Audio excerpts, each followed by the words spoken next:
agar firman mendapat tempat di dalam hati kita. Kita bersatu hati dalam doa. Bapa di surga, dalam nama Tuhan Yesus Kristus, setelah kami memuji nama-Mu Tuhan, kami melangkah ke waktu yang Engkau akan berikan kami kesempatan mendengarkan firman-Mu. Sekalipun kami tetap menyadari bahwa dari kami manusia tidak sanggup untuk menerima keagungan dan kemuliaan firman-Mu, karena kehidupan kami yang sangat hina dina ini. Tetapi Engkau sudah mengasihi kami, kami percaya saat pemberitaan firman Engkau juga akan memberikan kami kekuatan, kemampuan lewat urapan Roh-Mu yang suci untuk bisa memusatkan hati dan pikiran kami dalam mendengarkan firman-Mu dan menjadi pengertian di dalam akal budi kami, menjadi iman di dalam hati kami ya Tuhan, serta kekuatan dalam kami bertindak, bersikap dan berlaku di tengah-tengah hidup kami di dalam dunia ini Bapa, baik untuk memuji dan muliakan nama-Mu, menjadi saksi-Mu, maupun Tuhan menjadi berkat di tengah-tengah masyarakat. Terima kasih Tuhan, terima kasih hamba membawa kehidupan hamba-Mu di hadapan hadirat-Mu, mengaku kekurangan dan ketidakmampuan dalam menyampaikan firman yang besar ini. Tapi biarlah kekuatan dari Dikau Tuhan akan menyertai dan menguasai hamba-Mu. Pakai kehidupan hamba-Mu ini Tuhan untuk menyatakan firman-Mu di tengah-tengah sidang jemaat, di tengah-tengah umat yang sedang dalam kegelisahan oleh situasi ini ya Bapa. Tapi kami percaya Engkau yang bekerja bagi kami sekalian. Engkaulah yang memberikan kami kekuatan dan kemampuan ya Bapa. Terima kasih Tuhan. Di dalam nama Tuhan Yesus Kristus kami naikkan doa dan penyembahan kami. Haleluya. Amin.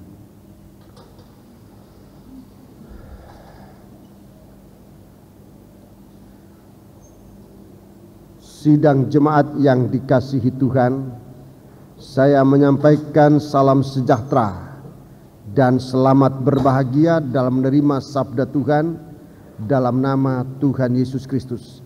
Di tengah-tengah gegap gempitanya, seruan di tengah-tengah masyarakat kita, maka Tuhan sudah mengumpulkan kita untuk mendengarkan firman-Nya.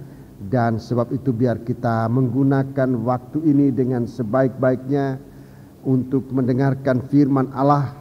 Jangan sampai sepatah kata firman Allah akan lewat tanpa pengertian di dalam kita. Tapi biarlah kita memberikan kesempatan Tuhan mengerjakan hidup kita, melakukan kehendak-Nya. Puji Tuhan. Mari kita akan membaca firman Tuhan di dalam kitab Wahyu pasal yang ke-21. Pasal yang ke-14. Kitab Wahyu pasal yang ke-14. Mari kita akan membuka Alkitab itu, dan kita belum beranjak dari bahagian ini sebab memang masih saja ada pengertian-pengertian yang perlu kita nikmati, perlu kita manfaatkan dalam pengikutan kita kepada Tuhan, dalam pelayanan kita, istimewa pada hari-hari akhir ini. Saudara-saudaraku, kita akan mengikut Tuhan sampai pada finish di mana Tuhan sediakan bagi kita sekalian. Ayat 1 sampai dengan ayat yang ke-5 lagi kita akan membaca ini, saudara-saudara. Dan aku melihat sesungguhnya anak domba berdiri di bukit Sion, dan bersama-sama dengan dia 144.000 orang, dan di dahi mereka tertulis namanya dan nama bapanya. Iya, saudara-saudaraku, ini terdiri dari bangsa Israel. 144.000 ini itu bangsa Israel. Ini bahagian tubuh Kristus yang terdiri dari bangsa Israel, di mana Tuhan meletakkan dasar inti dari pembentukan tubuh Kristus, yaitu kasih Allah. Bangsa inilah yang menerima kasih Allah. Bangsa inilah manusia yang dipilih oleh Tuhan untuk Tuhan meletakkan kasih-Nya. Ayatnya di dalam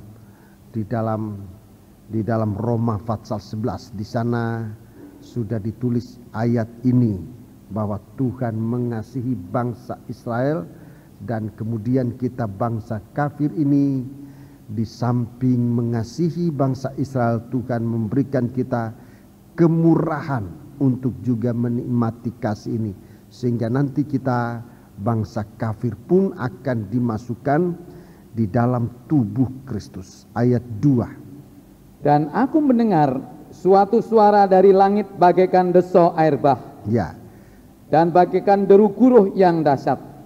Dan suara yang kudengar itu seperti bunyi pemain-pemain kecapi yang memetik kecapinya. Mereka menyanyikan suatu nyanyian baru di hadapan takhta dan di depan keempat makhluk dan tua-tua itu. Dan tidak seorang pun yang dapat mempelajari nyanyian itu selain daripada 144.000 orang yang telah ditebus dari bumi itu. iya, jadi ini situasi dari pengikutan kepada Tuhan. Baca terus ayat yang keempat. Mereka adalah orang-orang yang tidak mencemarkan dirinya dengan perempuan-perempuan, karena mereka murni sama seperti perawan. Iya, terus. Mereka adalah orang-orang yang mengikuti anak domba itu kemana saja ia pergi. Terus. Mereka ditebus dari antara manusia sebagai korban-korban sulung bagi Allah dan bagi anak domba itu. Dan di dalam mulut mereka tidak terdapat dusta, mereka tidak bercela. Iya, terima kasih. Jadi saudara-saudara, kita melihat di sini satu pengikutan sempurna. Suatu pengikutan sempurna sampai di Bukit Sion. Saudara-saudaraku, ini berarti sudah merupakan suatu keberhasilan yang luar biasa dalam pengikutan kepada Tuhan. Sampai di Bukit Sion itu artinya sampai menjadi mempelai wanita. Sampai di Bukit Sion ini artinya sampai menjadi mempelai wanita. Sebab mempelai wanita disebut juga putri Sion, ya. Mempelai wanita Kristus disebut juga putri Sion. Dalam kitab Nabi Yesaya disebut putri Sion, itu mempelai wanita. Lebih baik kita baca untuk meneguhkan kitab Nabi Yesaya pasal 54. Kitab Nabi Yesaya pasal 54. Tidak mengapa kita banyak membaca ayat, memang ini Bible study supaya kita punya pegangan.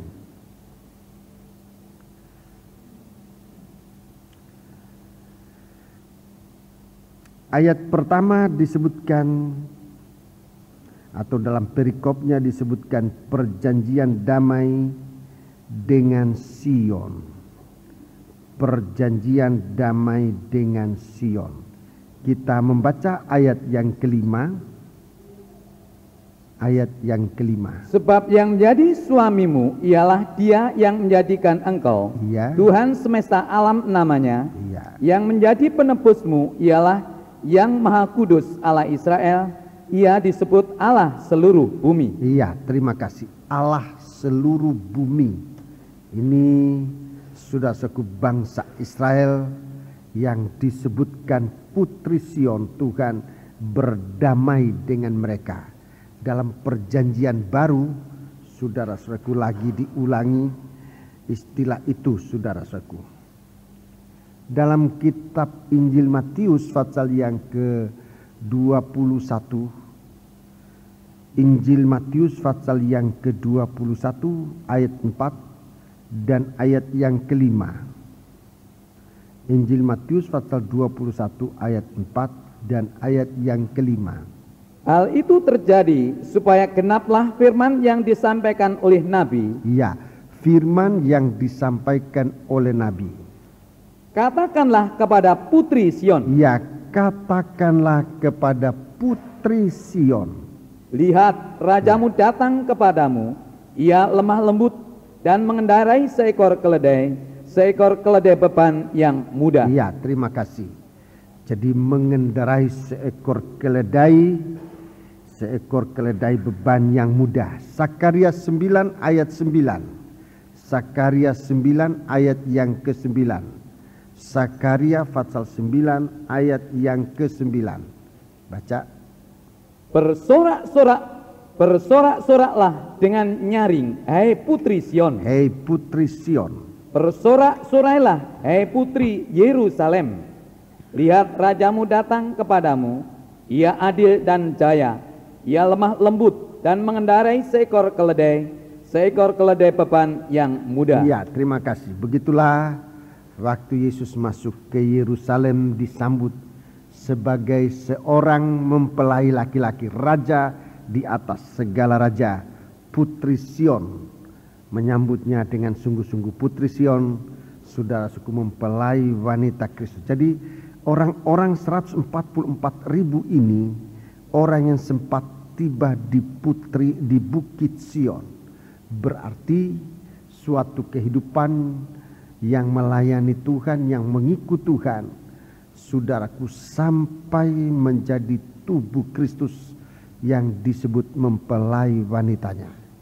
Jadi kalau ia anggota gereja, tidak sekedar menjadi anggota organisasi gereja, tetapi dia menjadi benar-benar anggota tubuh Kristus. Pelayanannya benar-benar melayani Tuhan. Tetapi masih satu langkah lagi, sebab sekalipun sudah disebut sempurna sebagai tubuh Kristus, maka kesempurnaan itu tidak akan berarti jika dia tidak menerima Kristus sebagai kepala, masuk ke Yerusalem baru. Jadi kita melihat di sini, saudaraku, kualitas dari mempelai wanita. Kita baca selanjutnya, kita habiskan membacanya. Ayat yang kelima, Fatsal 14 ayat 5. Fatsal 14 ayat yang kelima, Wahyu 14 ayat yang kelima. Dan di dalam mulut mereka tidak terdapat dusta, mereka tidak bercela. Ya, terima kasih. Di sini ada 7 poin yang disebutkan dalam satu paket ini. Ada 7 poin tentang kehidupan yang sempurna itu, menjadi mempelai wanita dalam pengikutannya. Jadi pengikutan yang sempurna, pengikutan dan pelayanan yang sempurna. Ada 7 poin yang disebutkan. Pertama, sebagai desau air bah. Itu yang pertama. Desau air bah dalam ayat yang kedua. Desau air bah. Dan bagaikan deru guru yang dahsyat. Itu yang kedua. Yang ketiga, dan suara yang kudengar itu seperti bunyi pemain kecapi. Jadi bunyi kecapi. Bunyi kecapi yang memetik kecapinya. Yang keempat, mereka menyanyikan suatu nyanyian baru. Ini poin yang keempat, yaitu suatu nyanyian baru. Suatu nyanyian baru. Yang kelima, poin yang kelima, mereka tidak cemar, tidak mencemarkan diri mereka dengan wanita-wanita, dengan perempuan-perempuan, ya. Itu ayat yang keempat. Mereka murni sama seperti perawan. Kemudian yang keenam, ayat yang keempat bagian akhir disebut ditebus. 2 kali disebut ditebus, ya. 2 kali disebut ditebus. Pertama ayat 3 disebut telah ditebus dari bumi. Ditebus dari bumi. Kemudian penebusan yang kedua disebut dalam ayat 4 bagian akhir, mereka ditebus dari antara manusia sebagai atau menjadi korban sulung bagi Allah.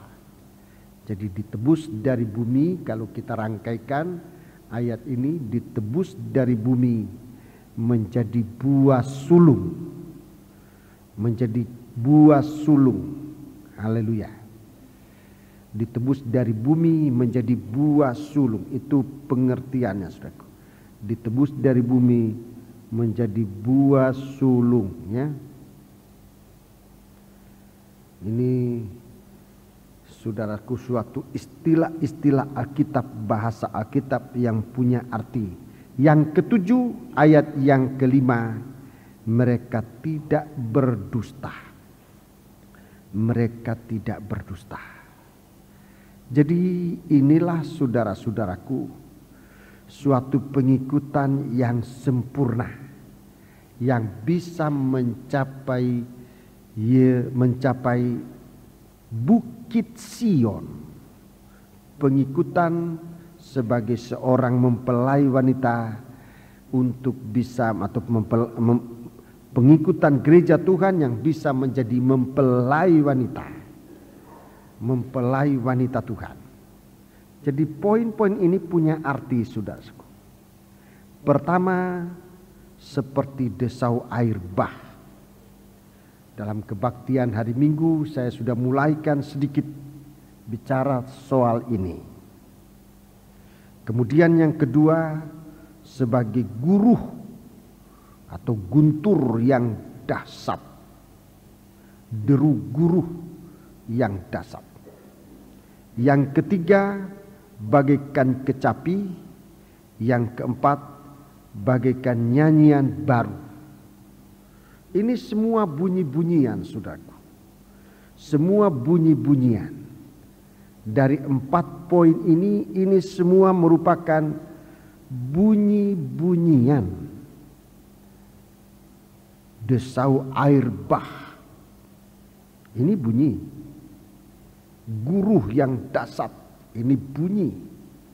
Kecapi, ini juga bunyi. Nyanyian baru, ini juga bicara tentang bunyi. Mari kita mau lihat di sini pengertian dari bunyi-bunyian ini. Bunyi-bunyian yang sampai di hati Tuhan. Nah, bunyi ini mempunyai suatu getar, ya. Setiap bunyi itu mempunyai getar. Suatu pengikutan kita kepada Tuhan yang dapat menggetarkan hati Tuhan. Suatu pelayanan kita kepada Tuhan, suatu pelayanan yang menggetarkan hati Tuhan. Ini sangat dibutuhkan. Sebab jika tidak demikian, saudara-saudaraku, maka pengikutan kita kepada Tuhan, pelayanan kita kepada Tuhan, pelayanan yang mati, yang tidak ada getarnya, tidak ada gerakannya, saudara-saudaraku. Sebab itu mari kita mau melihat apakah ibadah kita, termasuk ibadah semacam ini, dapat menggetarkan hati Tuhan. Dapat Tuhan merasakan tergetar hatinya. Apakah ibadah kita dapat menggetarkan hati Tuhan atau tidak? Seorang wanita yang sakit parah, sudah menghabiskan uangnya untuk biaya pengobatan, penyakit itu tidak pernah kunjung sembuh. Suatu waktu Yesus lewat dan dia gunakan kesempatan untuk mengikut Tuhan. Dan apa yang ada dalam hatinya, dia katakan, kalau saja aku dapat menjamah ujung jubahnya. Jadi saudara bisa bayangkan seorang yang sudah lemah 18 tahun dalam keadaan sakit. Saudara-saudaraku, sudah dalam penderitaan yang hebat sekali. Tapi dia sangat merindukan untuk bisa menjamah ujung jubah Tuhan. Dan waktu dia bisa menjamah, hati Tuhan bergetar. Dia merasakan ada suatu kuasa keluar dari dirinya. Saudara-saudaraku, dan di situ dia merasakan suatu pengikutan yang sungguh-sungguh, suatu pengikutan yang perlu mengalami tanggapan positif dari Tuhan. Orang itu sembuh. Ini pelayanan yang sungguh-sungguh, itu pengikutan yang sungguh-sungguh. Suatu hal yang dapat punya getar yang imbasnya sampai di hatinya Tuhan. Saudara-saudaraku, begitu kuat getaran di hati itu sampai di dalam hatinya Tuhan. Ada beberapa kali Tuhan menemukan orang-orang semacam itu, untuk kemudian Tuhan menyatakan kasih-Nya, gerakkan hatinya, menggerakkan hati Tuhan, untuk Tuhan pasti menolong dia. Demikian pelayanan kita, saudara-saudaraku, kepada Tuhan. Di sini ada 4 macam bunyi. Ada 4 macam bunyi. Yang pertama, bunyi dari air bah. Bunyi dari air bah, saudara-saudaraku. Air bah itu pasti air yang mengalir. Suatu banjir, ya.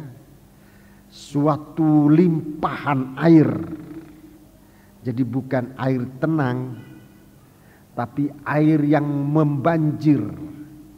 Ada suatu gerakan memenuhi segala tempat, suatu arus, ya, di dalam ayat yang lain disebutkan suatu banjir, ya, yang dapat menguji kehidupan kita sekalian.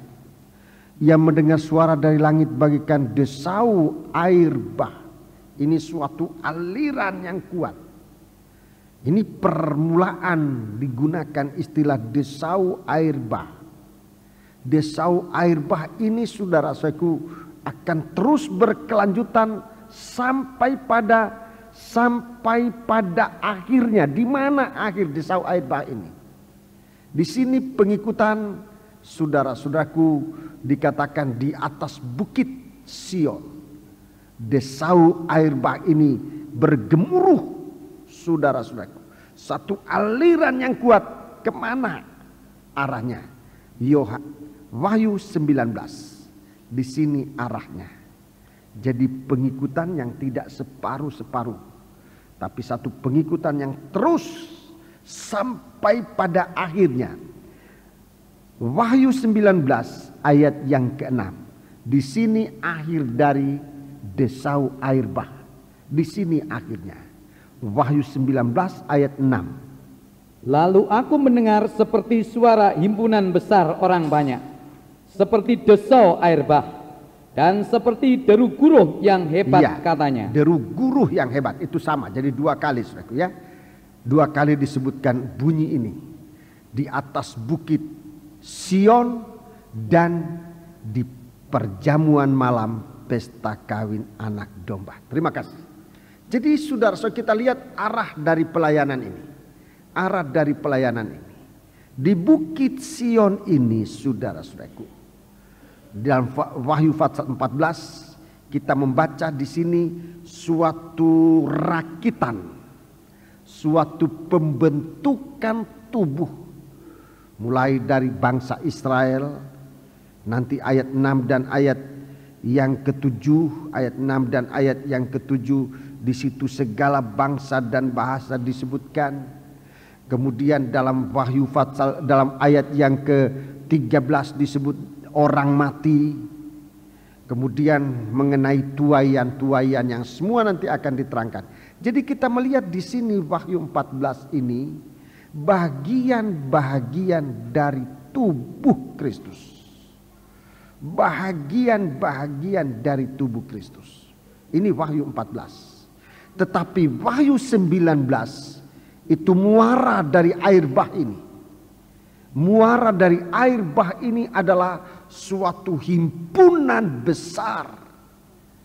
Kalau saya gambarkan, saudara-saudaraku, alur pembentukan ini dari atas bukit Sion, ia mengalir sampai bermuara di lautan besar, himpunan besar manusia. Ini sudah bagaikan lautan. Jadi saudara-saudaraku, pengikutan kepada Tuhan ini Saya mau pelan-pelan ini bicara. Pengikutan kita kepada Tuhan harus berkelanjutan. Jangan berhenti di tengah jalan. Seperti arus sungai itu tidak bisa berhenti. Sebelum sampai di laut, sungai itu tidak akan berhenti. Air yang mengalir itu tidak akan berhenti. Apalagi kalau air bah. Apalagi kalau itu merupakan air bah. Dia tidak akan berhenti. Segala rintangan akan ditabrak. Segala apa saja yang membendung akan dihancurkan. Supaya arus itu terus berjalan. Baru dia akan berhenti kalau berada di laut. Himpunan banyak air. Himpunan banyak orang-orang yang ditebus. Saudara-saudara. Jadi ini pengikutan kita kepada Tuhan. Ada halangan. Tetapi jangan berhenti karena halangan. Ada berkat. Tapi jangan berhenti karena sudah diberkati merasa puas. Di situ bukan akhir dari pengikutan kita kepada Tuhan. Kalau hati kita meluap bagaikan air bah. Saudara-saudaraku. Mengikut Tuhan ini kita punya hati meluap bagaikan air bah. Dan tidak bisa berhenti. Sebelum mencapai muaranya, himpunan banyak orang. Suara himpunan orang banyak bagaikan lautan yang besar, yang nanti hanya satu kata yang diucapkan, haleluya. Mulainya dari sini. Saudara-saudaraku, pengikutan kepada Tuhan, saudara-saudaraku, dalam hari Selasa waktu kita puasa, saya berbicara tentang peringatan Tuhan kepada kita sekalian, mengingatkan tentang istri Lut. Sebab Tuhan perintahkan berjalan terus, pergi lari ke gunung. Itulah Yerusalem baru. Jangan berhenti di padang. Jangan berhenti di tengah-tengah padang di lembah Yordan itu. Jangan menoleh ke belakang. Segera lari. Ini air bah. Ini larinya air bah. Coba kita membaca itu di dalam Kejadian 19. Supaya saudara melihat itu larinya air bah. Larinya air bah, saudara-saudaraku, dia tidak pelan-pelan. Larinya air bah itu hebat sekali. Kita membaca dalam kitab Kejadian pasal 19. Nah, itu larinya air bah. Coba kita baca ayat yang ke-17.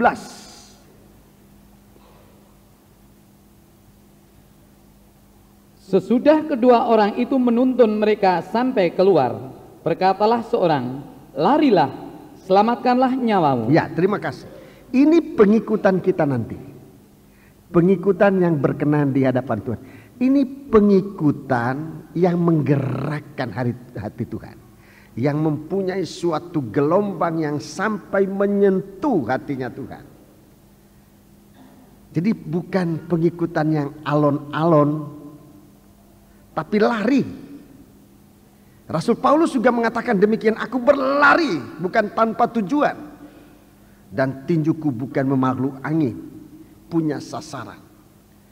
Saudara-saudaraku, waktu sudah sangat dekat, sudah sangat singkat. Sementara kondisi kita masih terlalu jauh dari sempurna. Kalau kita pelan-pelan aja alon-alon, asal kelakon, ya ketinggalan saudara-saudaraku. Kalau kita mau ikut Tuhan alon-alon asal kelakon. Dulu kita bilang hanya orang Solo, sekarang enggak, orang Solo malah sudah lari-lari sekarang. Malah kita yang ya.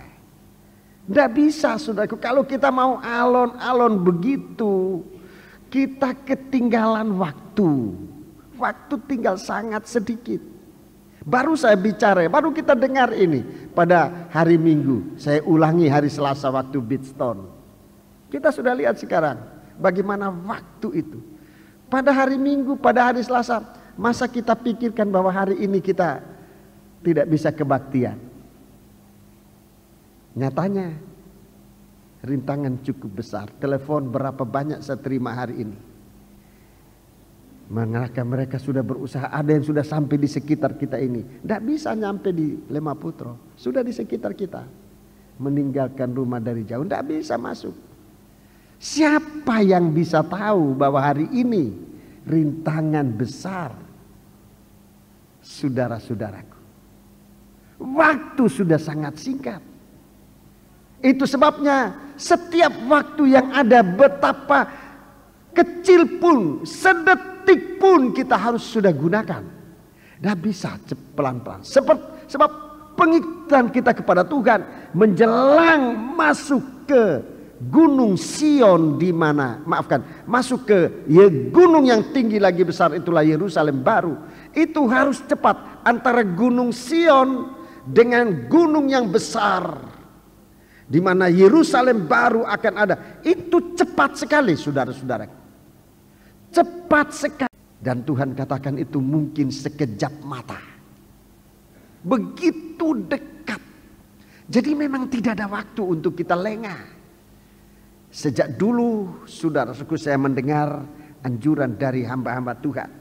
Kalau merasa apa-apa, jangan tunda seperti saudara-saudaraku, seperti apa saja. Jangan kita tahan, tapi cepat kita lakukan. Sebab waktu kedatangan Tuhan, Tuhan katakan, kasihan orang hamil. Kasihan kalau itu terjadi pada pelarianmu itu pada waktu musim dingin. Apa artinya orang hamil? Tuhan sudah datang, tetapi belum melahirkan sesuatu yang nyata. Masih dikandung di dalam hati. Nanti mau jadi pendeta, nanti mau kerja buat Tuhan, nanti mau bertobat, nanti mau dibaptiskan. Itu kandungan yang baik, tetapi tidak pernah segera dilahirkan. Hanya dikandung. Tuhan sudah keburu datang, kandungan itu belum lahir. Masih baru ingin, masih baru cita-cita. Baru cita-cita mau ikut Tuhan, baru cita-cita mau jadi hamba Tuhan, baru mau cita-cita jadi menjadi imam-imam baru. Hanya cita-cita, hanya kandungan. Apalagi Tuhan katakan, jangan terjadi musim dingin. Di saat kasih Allah, di saat kasih manusia kepada Tuhan merosot, tidak akan ada suatu gerakan cepat kalau kasih ini nanti sudah dingin. Tidak mungkin akan terjadi suatu banjir yang keras. Lari cepat seperti istri Lot itu.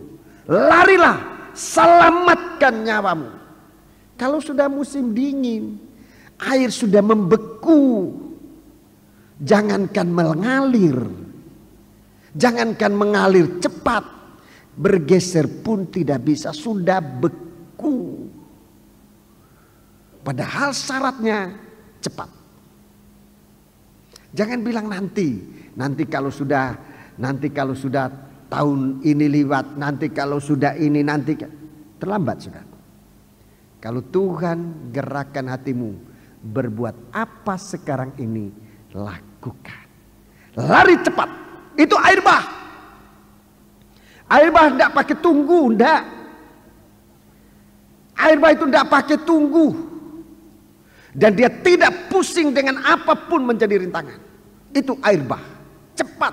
Apalagi? Baca terus. Larilah, selamatkanlah nyawamu. Ya. Janganlah menoleh ke belakang. Ini, jangan menoleh ke belakang. Apa saudara pernah lihat air mengalir itu kembali ke hulu? Enggak pernah. Begitu sekali mengalir, tetap mengalir, tidak pernah kembali ke belakang. Itu pengikutan kepada Tuhan. Seperti air yang mengalir, tidak kembali ke belakang, tidak menoleh ke belakang. Sekali jalan, tetap jalan sampai pada tujuan akhir, yaitu di lautan besar, masuk pada perjamuan malam pesta kawin anak domba Allah. Begitu mengikut Tuhan ini. Seperti air bah yang tidak bisa dihalangi, saudara-saudara, yang tidak bisa surut kembali, mundur, tidak bisa. Air bah itu tidak pernah mundur. Air bah itu terus jalan. Begitu Tuhan perintahkan kepada istri Lut, kepada Lut dan keluarganya seluruhnya. Tapi istrinya melawan aturan ini, saudara-saudara. Baca terus. Dan janganlah berhenti dimanapun juga di lembah Yordan. Ya, jangan berhenti dimanapun juga di lembah Yordan. Terus larilah ke pegunungan, ya, supaya engkau jangan mati lenyap. Tujuan akhir. Ini tujuan akhir. Pegunungan Wahyu 21, pegunungan yang tinggi lagi besar, itu Yerusalem baru. Itu tempat terakhir dari pengikutan kita kepada Tuhan. Saudara-saudaraku, sampai ke Yerusalem baru, ke dalam suasana pesta, perjamuan malam pesta kawin anak domba Allah. Haleluya. Itu pengikutan kepada Tuhan. Jangan berhenti. Sebelum ada komando berhenti, jangan berhenti. Air itu sebelum dia sampai ke muaranya, belum sampai di lautan, dia tidak berhenti mengalir, terus mengalir. Itulah gambaran pengikutan kita kepada Tuhan. Seperti air bah.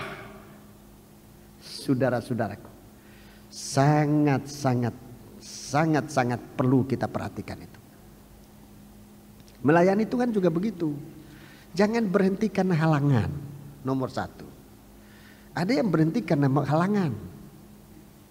Tidak lanjut karena halangan. Kenapa? Soal gereja, ini yang saya selalu terima hari-hari ini banyak. Soal kontrak rumah habis, soal izin gereja tidak dapat, soal dihalangi, diprotes. Ada yang diprotes oleh masyarakat, ada yang pemerintah yang protes. Saya nggak tahu bisa jadi demikian, saudara-saudaraku. Jangan berhenti sebelum sampai. Ada yang lain lagi, berhenti karena merasa sudah puas, jemaat sudah banyak, tidak mengalir lagi. Jemaat sudah banyak, dia pikir itulah muara, sudah cukup puas. Gereja sudah ada, sudah puas sampai di situ. Uang sudah banyak, berkat sudah banyak, puas. Tidak ada gerakan lagi untuk maju. Itu bukan akhir dari pelayanan. Waktu saya di Manado, saudaraku, saya di Sulawesi Utara. Waktu usia saya waktu itu 9 tahun lalu, 53 tahun. Saya merasa agak capek, saudara-saudaraku, sebab mulai usia 50 rasa capek mulai ada, tapi tidak seberapa. Tapi sudah mudahan kemudian pikiran ini, ya kita bangun gereja waktu itu. Saya pikir kalau sudah selesai gereja, saya tidak usah ribut-ribut lagi, tinggal menggembalakan sidang. Sidang jemaat sangat mengasihi saya sebagai gembalanya, sangat kami nyatu betul seperti keluarga. Dan memang keluarga Allah. Jadi rasanya wah sudah selesai bangunan gereja, jemaat sudah ada dan mereka menyenangi saya sebagai gembala. Saya pikir ya sudah sampai di situ, tidak usah mikir-mikir kemana-mana lagi. Di hari tua sudah kita senang-senang di situ aja. Tapi baru saja selesai tahbisan gereja yang satunya, Tuhan pindahkan saya harus keluar ke tempat yang kita belum punya gereja, saudara saya. Dan di sana suatu perjuangan yang cukup berat, cepat, 10 bulan dalam godokan, saudara-saudara. Jadi memang tidak boleh begitu, bukan begitu pengikutan kepada Tuhan. Jangan puas karena berkat nomor 1. Jangan berhenti putus asa karena percobaan. Itu bukan wah saya punya pengikutan kepada Tuhan, sudah diberkati toko, diberkati pangkat naik dan sebagainya, sudah puas. Bukan itu ukuran, bukan itu muara dari sungai. Sampai di himpunan begitu banyak orang, Wahyu 19, itu tempat terakhir untuk suara kita di situ menggemuruh lagi bagaikan desau air bah. Nah ini pengikutan pada Tuhan. Ini ciri pengikutan kita kepada Tuhan. Seperti air bah. Istri Lut juga menerima perintah semacam ini, tapi istri Lut tidak melakukan itu. Dia berhenti, tidak seperti air bah. Kita dengar dia menjadi tiang garam, air yang beku, tidak mengalir. Dia menjadi beku, menjadi tiang garam, kering. Garam kalau di Madura, saudara, garam kalau di Madura itu air laut yang kering, itu jadi garam. Kehidupan yang kering, saudara-saudaraku, tidak bisa mengikut Tuhan. Kalau kita kering, ibadah kering, orang lain dalam urapan, dalam penyembahan hancur hati, tetap kering. Ini tidak bisa.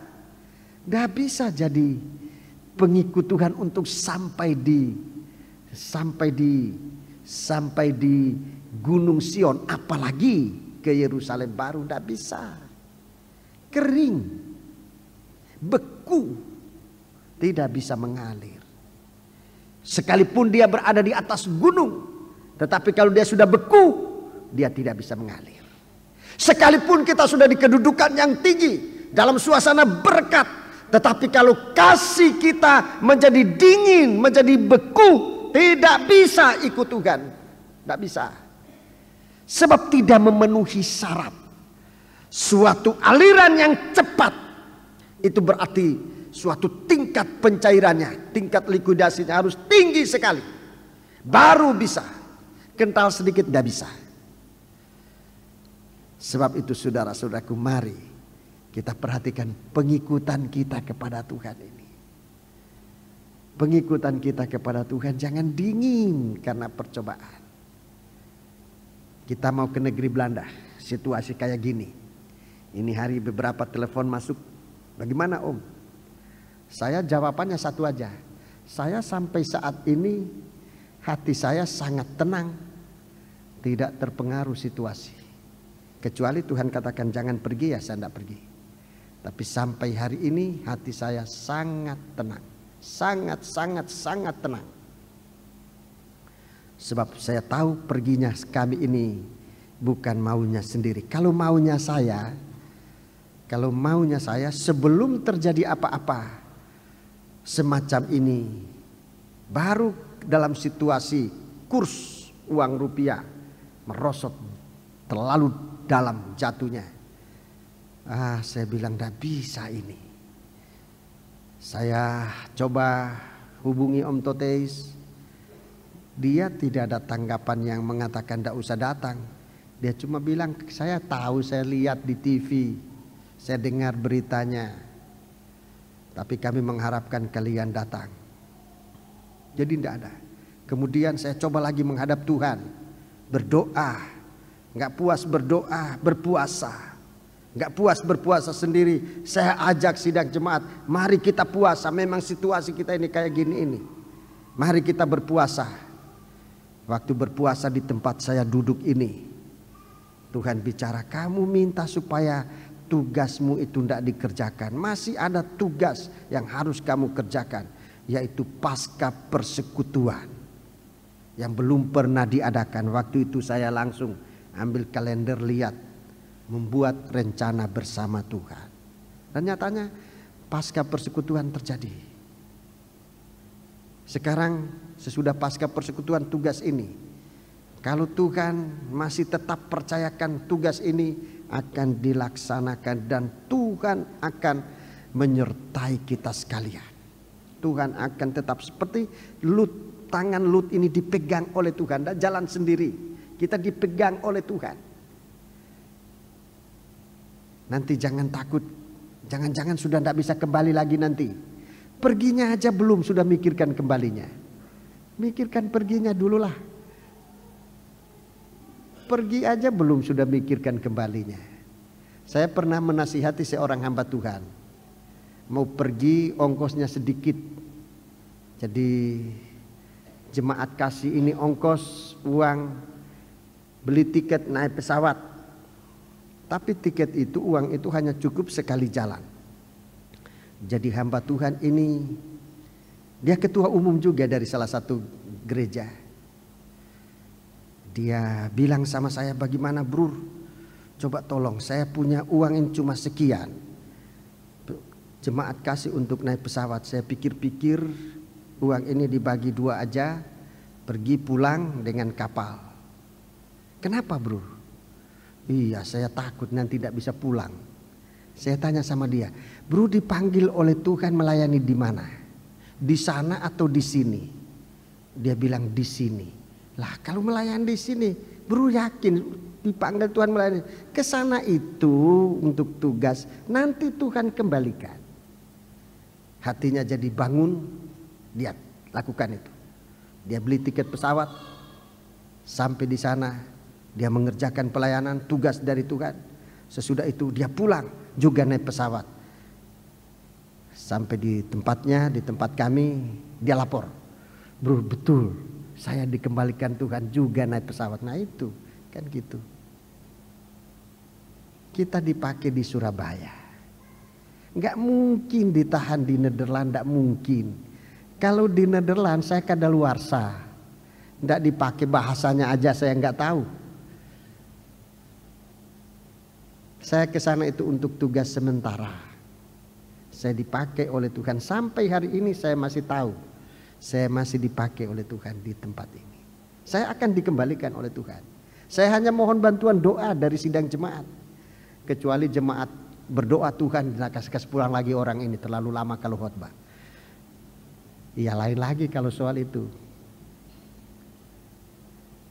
Tapi Tuhan tolong kita ya. Tidak usah takut, saudara-saudara yang mau ikut tidak usah takut. Tidak usah takut. Coba lihat di sini saudaraku. Bunyi yang kedua dari orang mengikut Tuhan ini. Mari, saya tidak mau membuat-buat saudaraku tanpa dasar. Tapi kita baca aja Alkitab, kemudian mengertilah bahasa Alkitab ini. Susahnya kita kalau baca Alkitab tidak tahu ngerti bahasa Alkitab. Ayat yang kedua, bagikan desau air bah dan bagikan deru guruh. Deru guruh yang dasar. Deru guruh yang dasar. Apa saudara bisa meniru bagaimana itu deru guruh? Bisa? Rasanya nggak bisa. Sekuat-kuatnya saudara berteriak, masih belum seperti deru guruh. Saudara tembakan suatu pelor yang besar pun masih belum sebesar suara guruh yang dahsyat. Jadi saudara-saudaraku, pengikutan kita kepada Tuhan ini mempunyai suatu kekuatan yang luar biasa, yang tidak bisa diatasi oleh suara apapun juga. Saudara-saudaraku, kalau guru yang dahsyat ini, sudah guru yang biasa aja kita sudah ngeri dengar, apalagi guru yang dahsyat seperti bunyi deru guru yang dahsyat. Deru sudah hebat, guru lebih hebat lagi, dahsyat. Coba sudah lihat bunyi ini, deru ini sudah bunyi keras, guru itu sudah lebih keras lagi, dahsyat lebih keras lagi. Coba sudah lihat hebatnya suara ini. Seperti deru guru yang dahsyat. Untuk apa? Untuk mengalahkan semua bunyi-bunyi yang lain yang mengerikan. Itulah kekuatan iman kita, saudara-saudaraku. Yang kalau kita mengikut Tuhan dengan iman kita, dengan sungguh-sungguh kepada Tuhan, kita mempunyai suatu kekuatan yang dahsyat. 1 Petrus di sana Tuhan tunjukkan bagaimana kekuatan kita itu, saudara, mengikut Tuhan ini. Coba baca 1 Petrus pasal yang kelima. 1 Petrus pasal 5 ayat yang ke-6. Karena itu rendahkanlah dirimu di bawah tangan Tuhan yang kuat, supaya kamu ditinggikannya pada waktunya. Ya, terima kasih. Ini kekuatan. Ini kekuatan dahsyat ini, saudara. Kalau mau mengikut Tuhan, melayani Tuhan, mulai dengan ini. Ini kekuatan dahsyat yang tidak bisa dikalahkan. Yaitu merendahkan diri. Orang yang rendah hati dapat melakukan segala pekerjaan. Ini baru kekuatan satu ini, saudara. Orang yang taat dan dengar-dengaran rendah hati itu kuatnya luar biasa. Tidak bisa dikalahkan. Dalam Matius pasal 11 disebutkan di situ beban yang berat jadi ringan kok. Orang yang rendah hati. Beban yang berat jadi ringan. Sesuatu yang tidak enak jadi enak. Itu orang rendah hati. Coba baru satu itu kekuatan mengikut Tuhan ini sudah luar biasa. Sudah luar biasa, saudaraku. Tidak ada orang bisa mengalahkan orang rendah hati. Nggak bisa. Sebab Tuhan yang membela dia. Saudaraku. Coba baca ayat sebelumnya, ayat 5. Ayat 5. Tidak bisa dikalahkan orang rendah hati. Tidak bisa dikalahkan. Orang yang taat dengar-dengar itu tidak bisa dikalahkan. Orang sombong itu yang dikalahkan. Baca ayat 5. Demikian jugalah kamu orang-orang muda. Iya. Tunduklah kepada orang-orang yang tua. Iya. Dan kamu semua rendahkanlah dirimu seorang terhadap yang lain. Rendahkan dirimu seorang pada yang lain. Dalam mengikut Tuhan ini kekuatan. Kekuatan yang tidak bisa terkalahkan kalau kita saling merendahkan diri. Bagaimana bisa merendahkan diri? Kalau kita mau berusaha bagaimana menang pada yang lain, kita kalah. Tapi bagaimana kita merendahkan diri, kita menang. Terus? Sebab ya, Allah menentang orang yang Allah congkak. mengalahkan orang congkak. Allah mengalahkan orang congkak. Tetapi mengasihani orang yang rendah hati. Siapa yang bisa mengalahkan orang semacam ini? Ini kekuatan yang tidak dimengerti oleh manusia. Yang tidak bisa dilihat oleh mata manusia yang kotor ini. Tetapi itu satu kekuatan dasar. Bagaikan deru guru yang dasar. Baca terus. Karena itu rendahkanlah dirimu di bawah tangan Tuhan yang kuat, supaya kamu ditinggikannya pada waktunya. 7. Serahkanlah segala kekhawatiranmu kepadanya, sebab Ia yang memelihara kamu. Ya, ini saudaraku halangan ini kekhawatiran. Kekhawatiran. Kalau kita merasa diri tidak mampu, saudara, kita merendahkan diri, saudara-saudaraku. Segala sesuatu yang kita khawatirkan itu disingkirkan oleh Tuhan. Ini kekuatan. Baca terus ayat 8. Sadarlah dan berjaga-jagalah. Sadarlah dan berjaga-jagalah. Lawanmu si iblis berjalan keliling sama seperti singa yang mengaum-ngaum dan mencari orang yang dapat ditelannya. 9. Lawanlah dia dengan iman yang teguh. Sebab kamu tahu bahwa semua saudaramu di seluruh dunia menanggung penderitaan yang sama. Ini deru guru. Saudaraku, suara yang paling dahsyat yang di dunia ini sebesar singa mengaum. Penderitaan seperti singa mengaum. Kemiskinan seperti singa mengaum. Kebuasan seperti singa mengaum. Tapi coba saudara bandingkan singa yang mengaum dengan guntur deru guru yang dahsyat. Lebih besar mana? Lebih besar mana? Coba. Singa yang mengaum. Taruh berapa ekor singa mengaum. Dengan satu guntur guru yang menderu. Yang dahsyat. Lebih keras yang mana? Singa atau lebih besar? Lebih guru. Segala yang menakutkan itu dibanding dengan kuasa Allah di dalam iman bukan apa-apa. Bukan apa-apa. Suara musuh yang menakutkan itu dibanding dengan pengaruh kuasa iman di dalam kita, saudaraku, tidak terbanding, sedikit pun tidak terbanding. Saudara-saudaraku. Sebab itu jangan bekerja dengan akal pikiran ini sendiri. Dengan kekhawatiran. Kalau dengan kekhawatiran kita sudah kalah duluan. Kalau mau ikut dengan khawatir sudah gugur duluan. Tidak bisa. Sebab pengikutan kita kepada Tuhan bukan dengan kekhawatiran. Pengikutan kita kepada Tuhan harus dengan iman. Sebab iman itu merupakan suatu kuasa guru, deru guru yang dahsyat, yang menutup segala suara apapun juga. Kalau guru itu sudah berbunyi, Kalau deru guru itu sudah berbunyi, apalagi deru guru yang dahsyat, segala bunyi yang lain tidak ada lagi, saudara-saudaraku. Jadi ini pengikutan kita kepada Tuhan. Hebat, dahsyat, saudara-saudaraku. Apa yang harus ditakutkan? Apa yang harus kita takutkan kalau kita mengikut Tuhan? Apa yang harus dikhawatirkan? Sehebat-hebatnya, seberat-beratnya yang kita khawatirkan itu, sebenarnya suara itu hanya seperti singa yang mengaum. Yang dibanding dengan deru guru yang dahsyat itu bukan apa-apa. Tapi di sini dikatakan itu iman yang dibukakan. Begitu hebat, saudara-saudaraku. Saya tidak mau menjebak saudara-saudara, tidak. Tapi saya harus beritakan ini, saudara-saudara. Harus didengarkan. Dan kita ini diutus oleh Tuhan untuk memperdengarkan suatu suara yang mengaum. Lebih dari suara yang mengaum, tapi guntur deru guru yang dahsyat untuk menutup deru, untuk menutup aumnya singa yang sudah saatnya ini mengaum-ngaum di mana-mana, membuat banyak anak-anak ketakutan.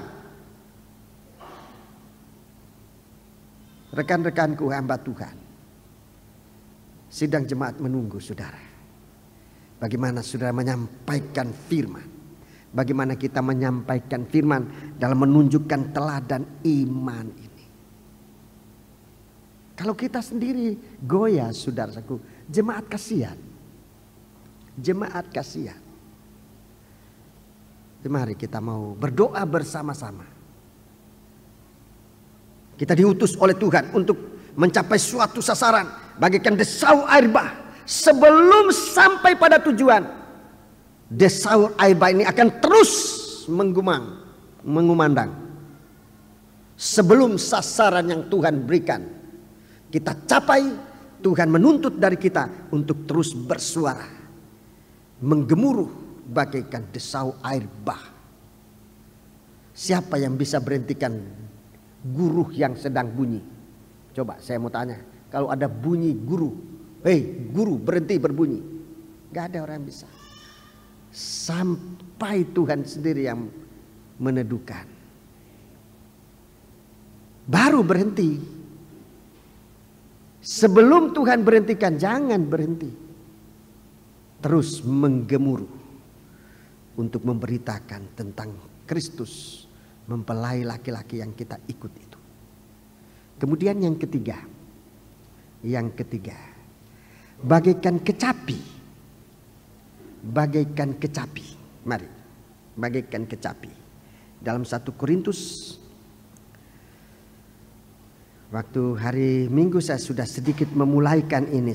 Mari kita baca 1 Korintus pasal yang ke 1 Korintus pasal 14. 1 Korintus pasal 14.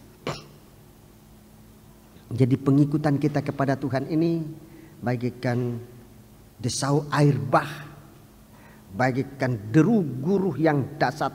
Sekarang yang ketiga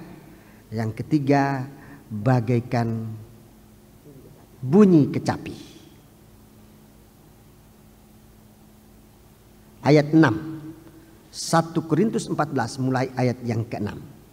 Jadi saudara-saudara, jika aku datang kepadamu dan berkata-kata dengan bahasa roh, apakah gunanya itu bagimu jika aku tidak menyampaikan kepadamu penyataan Allah atau pengetahuan atau nubuat atau pengajaran?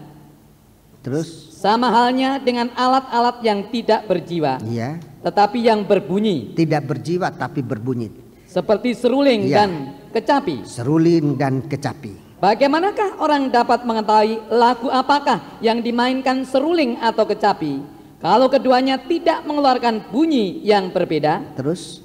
Atau jika nafiri tidak mengeluarkan bunyi yang terang, siapakah yang menyiapkan diri untuk berperang?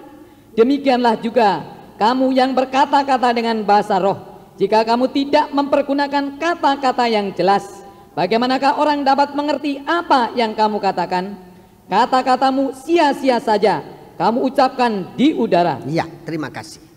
Jadi kecapi yang berbunyi ada aturannya, teratur, jangan ngawur. Jangan ngawur. Mengikut Tuhan ini pakai aturan. Jangan ngawur. Jangan semau-maunya sendiri. Itu artinya bunyi kecapi. Bunyi kecapi. Ada aturan mainnya yang bisa dimengerti, punya irama, saudara-saudaraku.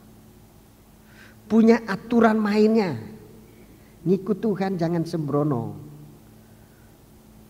Oh, kita kan otonom, kita kan bebas. Bebas, tapi dalam arti bukan tanpa aturan. Mengikuti ini pakai aturan. Pengikutan kita kepada Tuhan pakai aturan. Jangan maunya sendiri. Saya kira ini istilah. Saya tidak tahu lagi kalau ada istilah yang lebih halus. Jangan maunya dewe. Pakai aturan. Aturan dari pengajaran. Aturan dari pengajaran disebutkan sini. Ada penyataan Allah, ada pembukaan firman, ada pengertian pengetahuan, ada nubuat, ada pengajaran. Ini aturan, semua menyampaikan aturan ini. Pengajaran itu menyampaikan aturan. Jangan tidak termakan pengajaran. Ngikut Tuhan ini pakai ajaran. Ada ajarannya. Ada nubuatnya. Apa nanti jadinya kalau kamu tidak ikut ajaran? Apa nanti jadinya? Ada pengetahuan, pengertian. Kalau dijelaskan, kalau ditegur, kalau dinasihati, pakai pengetahuan ini. Jangan tanpa pengetahuan, ditegur tetap jalan terus. Itu artinya orang tidak pakai pengetahuan. Dinasihati tidak mau, itu orang ini tidak pakai pengetahuan, tidak ngerti. Sulit hidupnya nanti. Dia tidak bisa sampai di Bukit Sion sebab dia mengikut Tuhan tanpa peraturan yang disampaikan oleh Tuhan.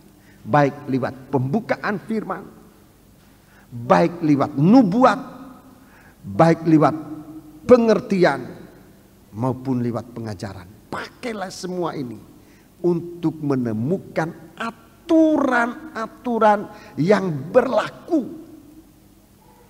Saudara-saudaraku, kita lihat saja nanti orang-orang anak-anak Tuhan, bahkan sampai di hamba-hamba Tuhan.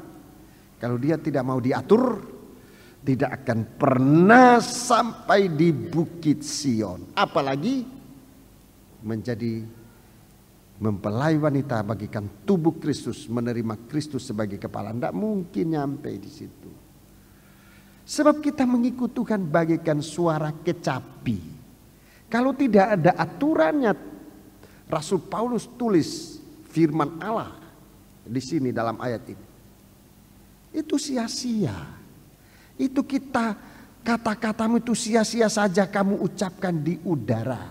Bunyi yang sia-sia yang tidak ada pengaruh apa-apa. Tapi kalau kecapi itu dibunyikan dengan baik. Raja Daud dia bunyikan kecapi. Dan roh yang mengganggu Saul selalu dikalahkan. Ini bunyi. Ini cerita yang punya arti. Dalam kitab Samuel itu. Saudara bisa baca dalam kitab 2 Samuel. Saudara bisa baca di sana. Bagaimana pertolongan Tuhan buat kita semua. Puji Tuhan. Bunyi yang berikut. Bunyi yang berikut. Bunyi yang berikutnya. Bagaikan nyanyian baru. Bagaikan nyanyian baru. Saya sudah bicara tentang nyanyian baru ini selalu. Itu adalah pengalaman hidup mengikut Tuhan. Suatu nyanyian baru artinya tidak menjemukan. Nyanyian baru itu tidak menjemukan. Nyanyian lama itu biasa menjemukan. Kalau ada orang bicara, apa dia bilang apa? Oh gini, oh itu nyanyian lama. Menjemukan. Nyanyian baru tidak menjemukan. Menyenangkan. Nyanyian baru itu adalah pengalaman mengikut Tuhan lewat alur kematian dan kebangkitan. Itu sebabnya Tuhan izinkan kita lain kali ada percobaan. Tuhan izinkan percobaan. Tuhan izinkan. Mengapa? Supaya kita jangan jemu dengan berkat, terus berkat, sampai tidak menghargai berkat. Terus berkat sampai tidak menghargai berkat. Tuhan tidak mau begitu. Tuhan tidak mau juga kita menderita terus sampai kita putus asa. Tuhan tidak mau begitu. Tuhan mau kedua-duanya ini. Pengalaman kematian dan kebangkitan silih berganti. Untuk apa? Pengalaman kematian dan kebangkitan silih berganti. Untuk apa? Dengarkan. Supaya kita hidup di dalam Tuhan. Apa artinya hidup dalam Tuhan? Hidup yang tidak pernah jemu. Hidup yang tidak putus asa. Hidup yang selalu bergairah. Hidup yang selalu dibaharui. Itu hidup dalam Tuhan. Kalau hidup jemu itu bukan hidup dalam Tuhan. Bosan berdoa, bosan melayani, bosan beribadah, bosan berkat. Itu bukan hidup dalam Tuhan itu. Hidup putus asa itu bukan hidup dalam Tuhan. Percobaan sedikit sudah putus asa. Tidak dikasih selamat malam sama orang sudah tersandung, putus asa, tidak mau masuk gereja. Itu bukan hidup dalam Tuhan. Hidup dalam Tuhan ini mengalami pengalaman kematian, mengalami pengalaman kebangkitan, silih berganti supaya bahagian hidup Kristus itu menjadi milik kita. Apa itu bagian hidup dalam Kristus? Hidup yang tidak pernah bosan. Hidup yang tidak pernah, hidup yang tidak pernah putus asa. Hidup yang selalu bergairah, yang selalu dalam sukacita, dalam damai, dalam kebenaran. Itu suasana surga. Saudara-saudaraku, kita baca itu 2 Korintus pasal 4. 2 Korintus pasal 4. 2 Korintus pasal 4.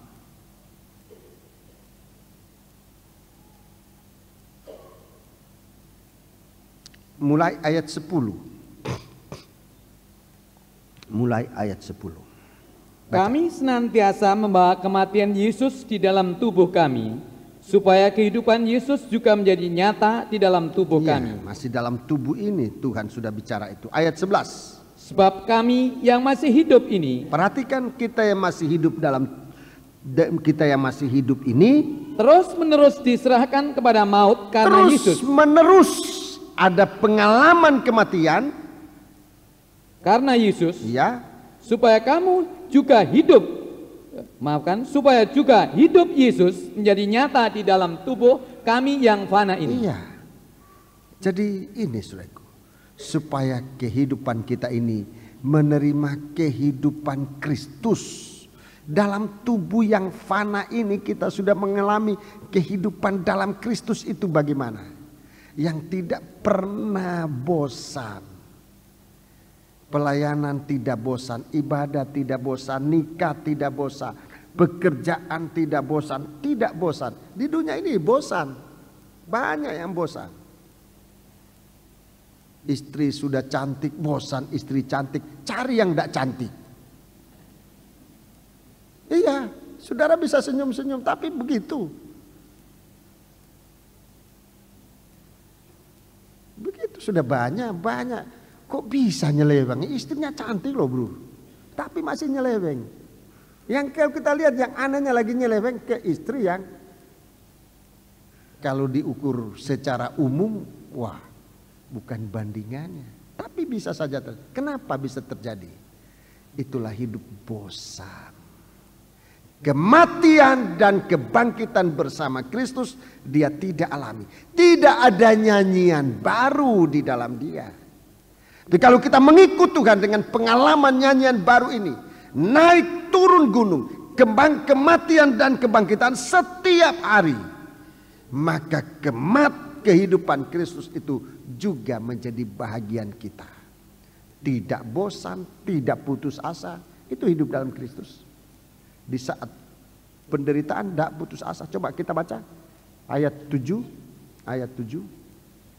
Tetapi harta ini kami punyai dalam bejana tanah liat, supaya nyata bahwa kekuatan yang melimpah-limpah itu berasal dari Allah, bukan dari diri kami. Coba perhatikan itu. Dalam segala hal kami ditindas, namun tidak terjepit. Ini kehidupan dalam Kristus. Terus, kami habis akal, namun tidak putus asa. Ini hidup dalam Kristus. Kami dianiaya, namun tidak ditinggalkan sendirian. Ini kehidupan dalam Kristus. Kami diempaskan, namun tidak binasa. Iya, terima kasih. Ini kehidupan dalam Kristus. Jadi kita diizinkan oleh Tuhan menerima pengalaman kematian. Bukan untuk menghancur binasakan kita, bukan. Tetapi supaya kehidupan Kristus itu, kehidupan kekal di dalam Kristus itu menjadi bahagian kita. Itu nyanyian baru. Pengalaman mengikut Tuhan dalam kematian, dalam kebangkitan. Mulai dari tidak bisa. Bro atau Pak, Bapak punya tugas ini. Aduh bro maaf, atau Pak maaf, atau Om maaf Om, saya belum pernah pegang pekerjaan itu.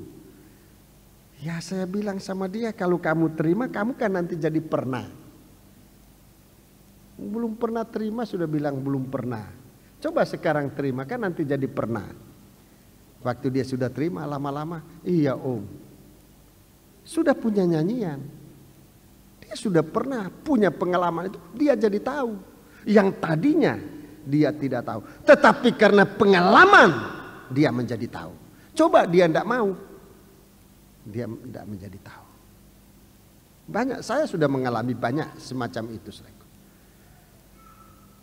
Disuruh oleh pendeta saya untuk mengerjakan sesuatu yang belum pernah saya kerjakan. Belum pernah. Lain kali mendadak, ayo. Belum pernah. Tetapi sesudah saya terjun di situ menjadi pernah. Suatu nyanyian ada. Di suatu waktu nyanyian itu diputar kembali. Begitu merdu dulu. Kalau kita lihat harusnya tidak bisa. Tapi waktu itu kok bisa. Ada suatu nyanyian yang kita tinggalkan dalam mengikut Tuhan. Itu nyanyian baru. Gak ada orang bisa tiru ini. Gak ada orang bisa tiru. Nyanyian itu hanya bisa dinyanyikan oleh orang itu sendiri. Orang lain tidak bisa. Gak bisa ditiru. Pengalaman mengikut Tuhan, kita memiliki masing-masing pengalaman. Coba lihat bagaimana Tuhan menyembuhkan orang buta. Bagaimana Tuhan menyembuhkan orang tuli. Banyak orang buta disembuhkan. Tapi cara Tuhan menyembuhkan berbeda masing-masing.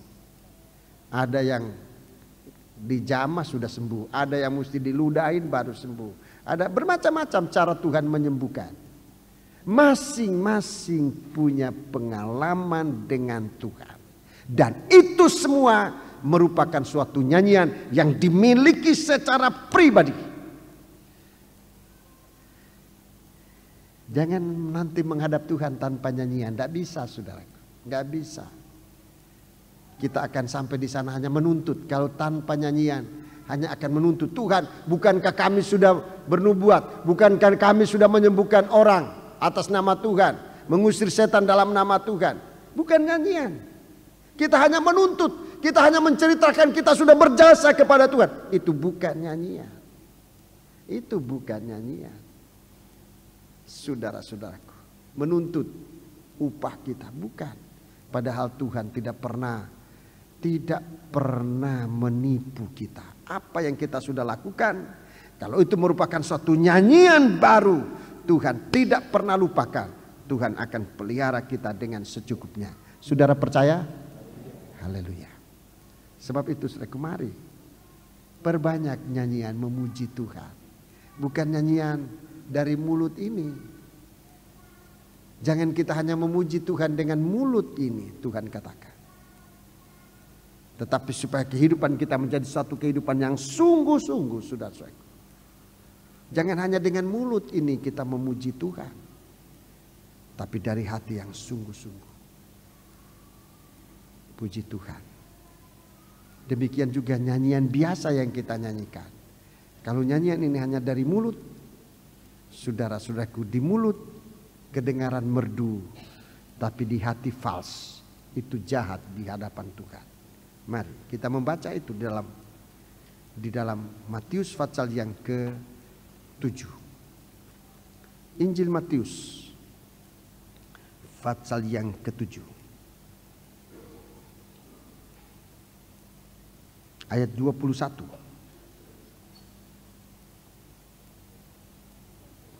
Bukan setiap orang yang berseru kepadaku, Tuhan, Tuhan, akan masuk ke dalam kerajaan surga, melainkan dia yang melakukan kehendak Bapakku yang di surga. Ya, jadi bukan cuma dari mulut.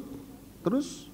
Pada hari terakhir banyak orang akan berseru kepadaku, Tuhan, Tuhan, bukankah kami bernubuat demi namamu, dan mengusir setan demi namamu, dan mengadakan banyak mujizat demi namamu juga? Iya, terus? Pada waktu itulah aku akan berterus terang kepada mereka dan berkata, aku tidak pernah mengenal kamu. Enyahlah daripadaku, kamu sekalian pembuat kejahatan. Ini nyanyian biasa dari mulut, tapi tidak dari hati. Coba kita lihat di sini. Bukankah kami bernubuat demi namamu? Itu bernubuat itu sama dengan berkhotbah. Itu bernubuat, sama dengan orang berkhotbah. Menyanyi ini berkhotbah juga. Para anggota sangkor perhatikan, grup kor, para penyanyi-penyanyi perhatikan, saudara menyanyi itu sama dengan orang berkhotbah, semua sudah lakukan. Menyanyi dari mulut, sama dengan orang berkhotbah. Berkhotbah tetapi tidak dari hati. Hanya dari mulut, hanya bisa bicara. Tidak punya nyanyian yang merupakan pengalaman hidup. Hanya dari mulut. Bernubuat, mengusir setan. Menyanyi ini mengusir setan dalam nama Yesus, dalam nama Yesus. Iblis dikalahkan, itu menyanyi, mengusir setan. Membuat nubuat, mengadakan banyak mujizat. Ini juga banyak mujizat terjadi. Sementara kita memuliakan Tuhan, mujizat terjadi. Tembok Yeriko rubuh sementara bangsa Israel memuji Tuhan. Mujizat banyak terjadi. Tapi dari mulut. Apa yang Tuhan katakan? 23 kalau hanya dari mulut, ayat 23. Pada waktu itulah aku akan berterus terang kepada mereka dan berkata, aku tidak pernah mengenal kamu. Aku tidak pernah mengenal kamu. Enyahlah daripadaku, kamu sekalian pembuat kejahatan. Ya, kamu sekalian pembuat kejahatan. Lukas 13 ayat 25. Lukas 13 ayat 25. Injil Lukas pasal 13 ayat 25.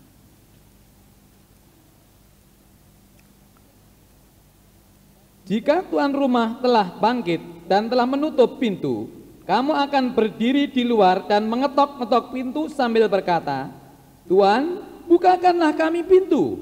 Dan ia akan menjawab dan berkata kepadamu, aku tidak tahu dari mana kamu datang. Aku tidak tahu dari mana kamu datang. Artinya bukan pengikut.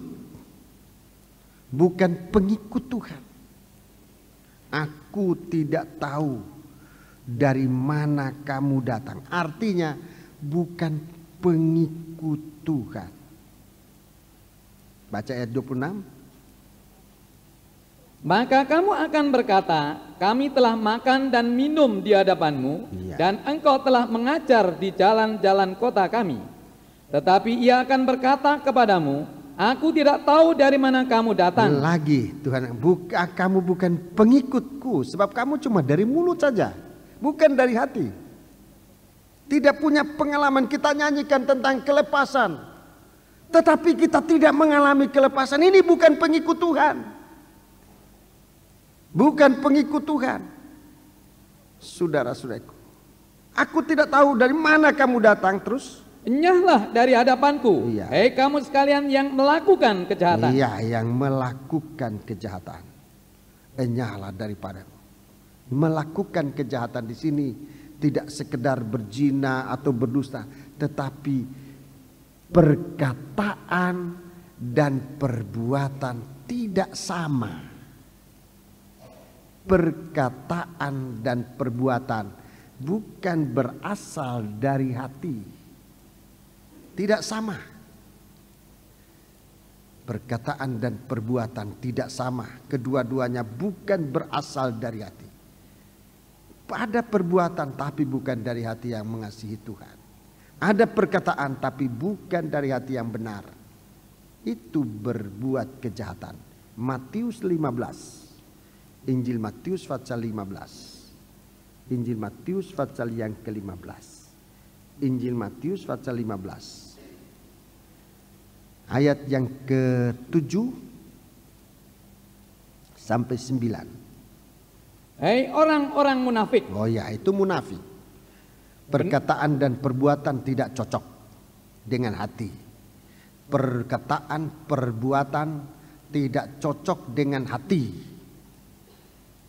Itu munafik. Terus? Benarlah nubuat Yesaya tentang kamu. Ya. Bangsa ini memuliakan aku dengan bibirnya, padahal hatinya jauh daripadaku. Terus 9. Sia-sia mereka beribadah kepadaku. Ya. Sedangkan ajaran yang mereka ajarkan ialah perintah manusia. Iya, terima kasih. Sebab itu saudaraku, hati kita ini perlu dibasuh. Hati kita perlu dibasuh. Saudaraku, 1 Petrus pasal 3. 1 Petrus pasal yang ketiga. Hati kita kini perlu dibasuh. 1 Petrus pasal yang ketiga. 1 Petrus pasal yang ketiga. Kita baca ayat yang ke 19. Dan di dalam roh itu juga ia pergi memberitakan Injil kepada roh-roh yang di dalam penjara. Iya, roh-roh yang dalam penjara. Roh-roh dalam hidup orang munafik. Itu dalam penjara. Itu roh yang hidup dalam orang munafik. Itu sama dengan dalam penjara. Roh dalam penjara. Terus? Yaitu kepada roh-roh mereka yang dahulu pada waktu Nuh tidak taat kepada Allah. Ini roh tidak taat. Baca terus. Ketika Allah tetap menanti dengan sabar waktu Nuh sedang mempersiapkan bahteranya, di mana hanya sedikit, yaitu 8 orang yang diselamatkan oleh air bah itu. 21. Juga kamu sekarang diselamatkan oleh kiasannya, yaitu baptisan. Diselamatkan oleh kiasan, yaitu baptisan. Maksudnya bukan untuk membersihkan kenajisan jasmani. Bukan untuk membersihkan kenajisan jasmani. Itu baptisan bukan untuk mandi biasa. Tetapi melainkan untuk memohonkan hati nurani yang baik kepada Allah. Untuk memohon hati nurani yang baik kepada Allah ini. Supaya tubuh kita memiliki hati yang sungguh-sungguh. Jiwa yang sungguh-sungguh menjiwai. Kalau kita melayani Tuhan, kita menjiwai pelayanan itu. Kita menikmati pelayanan itu. Itu jiwa dan roh kita juga mengalami. Terima kasih. Duduk. Jadi saudaraku, ini suatu kesungguhan, suatu pekerjaan, suatu ibadah, suatu pelayanan, suatu pengikutan kita kepada Tuhan. Kita jiwai, ya. Jangan asal nyapu gereja umpamanya para pengerja-pengerja, tapi kita tidak jiwai. Kalau menjiwai kotor-kotor dimanapun yang tersembunyi kita cari, sebab kita jiwai. Jadi bukan cuma tubuh yang bekerja, tapi jiwa kita. Kita menjiwai ngepel, kita menjiwai ngepel itu. Jangan asal gosok-gosok, biar ini sudah begitu. Tapi menjiwai sampai segala sesuatu, sampai yang sudah bernoda pun bisa dilepaskan. Untuk kemudian dinikmati. Itu roh, menikmati itu roh.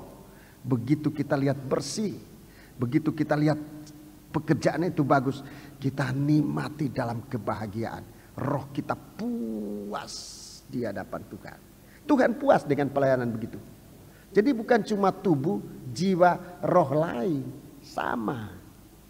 Kalau ini bekerja sama-sama, ini yang Tuhan katakan, ini hamba yang baik.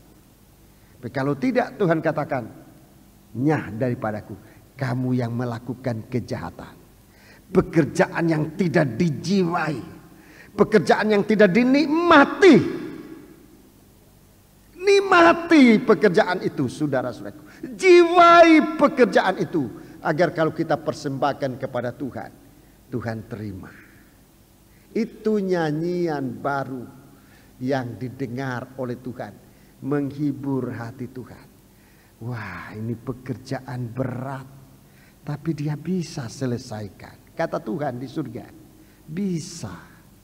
Hati Tuhan puas. Hei hambaku yang baik. Tuhan akan bicara begitu. Hei hambaku yang baik, terimalah kerajaan ini. Itu dalam Injil Matius 25. Itu hamba-hamba yang menjiwai, menikmati, melakukan pekerjaan dengan sungguh-sungguh sampai dia punya laba, sampai dia punya keuntungan. Jangan nanti sudah bekerja, kami sudah kerja Tuhan. Oh, Tuhan katakan, kamu orang jahat. Kamu hanya bicara dari mulut, tapi perbuatanmu tidak sesuai dengan jiwamu, tidak sesuai dengan hatimu. Kamu kerja tapi ngomel, tapi kamu bersungut-sungut. Kamu beribadah tidak sampai menikmati ibadah itu. Kamu bersungut-sungut. Kamu makan bersama aku di lorong-lorong negeri kamu, tetapi kamu tidak sungguh-sungguh menikmati makanan itu. Makanan firman, makanan tubuh dan darahnya. Sebab kita ngomel. Saudara, Tuhan katakan, kamu yang melakukan kejahatan. Sebab itu saudaraku, perhatikan sungguh-sungguh ini. Pengikutan kita kepada Tuhan bagaikan bunyi, mulai dari kekuatan kemampuannya, bagaikan desaur air bah, bagaikan deru guruh yang dahsyat, bagaikan kecapi, tapi juga bagaikan bunyi yang merdu. Nyanyian baru di hadapan Tuhan yang memuaskan hati Tuhan. Puji Tuhan. Sebab itu saudaraku, kita perhatikan. Masih ada 3 poin, tapi saya tidak mau memaksakan untuk menyelesaikan malam ini. Jika Tuhan izinkan dalam kesempatan berikut, saya akan selesaikan 3 poin berikutnya. 7 situasi kita mengikut Tuhan. Kalau ini kita ikut sungguh-sungguh, kita akan lihat betapa indahnya ikut Tuhan ini. Betapa indahnya ikut Tuhan.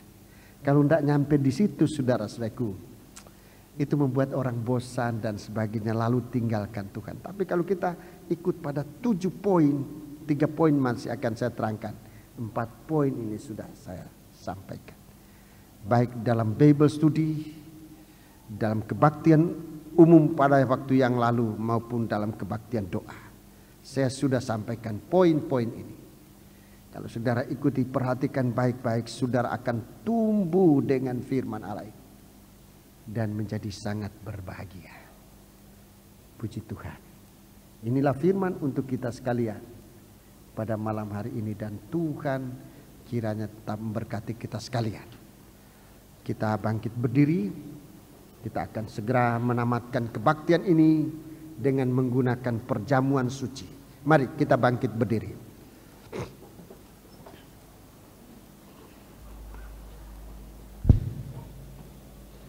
Kita melakukan nyanyian rohani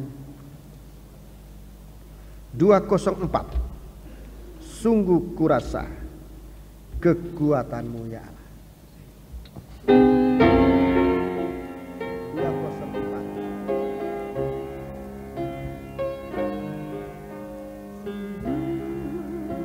Kurasa kekuatanmu.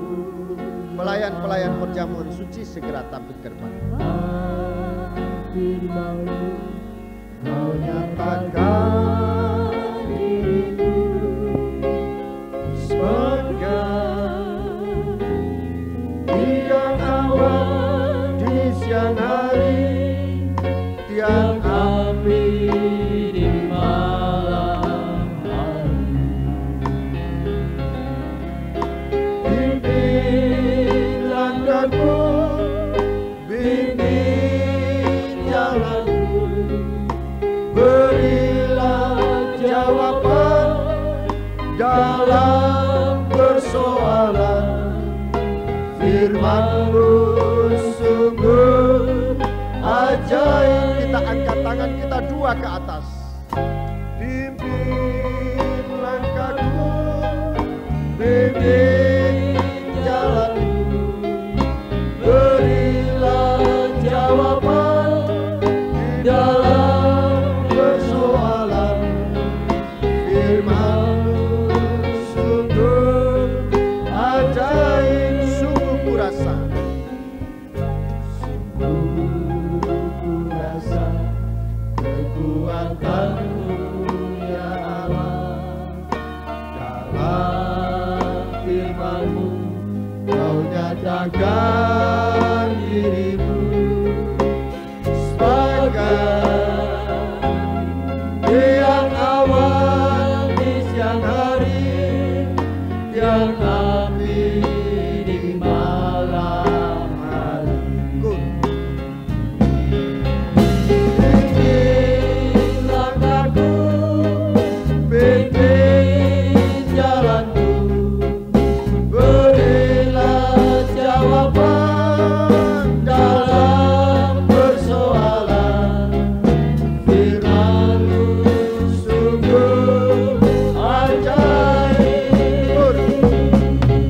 Bimbing langkahku, bimbing jalanku, berilah jawaban di dalam persoalan.